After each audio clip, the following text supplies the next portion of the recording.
Remember shock and awe? Saddam Hussein's dictatorship fell quickly. Goodbye, Saddam! And with it, the dominance of his minority Sunni sect in Iraq. The United States and our allies have prevailed.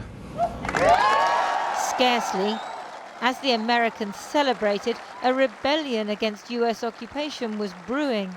Sunni and Shia began to fight each other, and Iraq became fertile territory for the Americans' greater enemy, Al-Qaeda. 18 months and thousands of deaths later, US forces did prevail over Al-Qaeda and its Sunni allies in the city of Fallujah. But Iraq's sectarian civil war between Sunni and Shia continued. Realizing that they had to get Iraq's Sunni sheikhs on board, the Americans created the Awakening Councils. Sheikhs who agreed to cooperate with the Shia-dominated government in Baghdad and fight the jihadis got weapons, money and political recognition.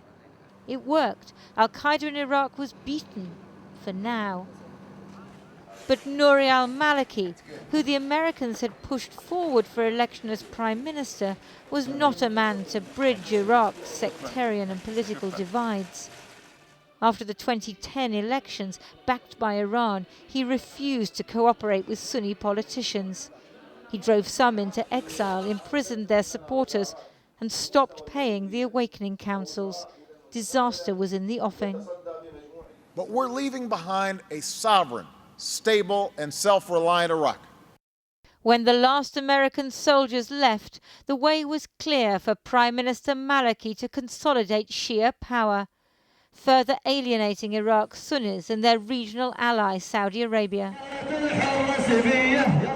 Sunnis who started demonstrating in places like Fallujah and Ramadi were brutally suppressed by Maliki's increasingly sectarian military. The jihadis who'd been concentrating on Syria saw their chance. In January, the newly formed ISIS, the Islamic State of Iraq and al-Sham, captured Fallujah and Ramadi, greeted enthusiastically by many local Sunnis who loathe Maliki and his government in Baghdad. Now they've taken Mosul, Tikrit and much of central Iraq. The influential Ayatollah al-Sistani has called for Shias to fight for their country and their religion.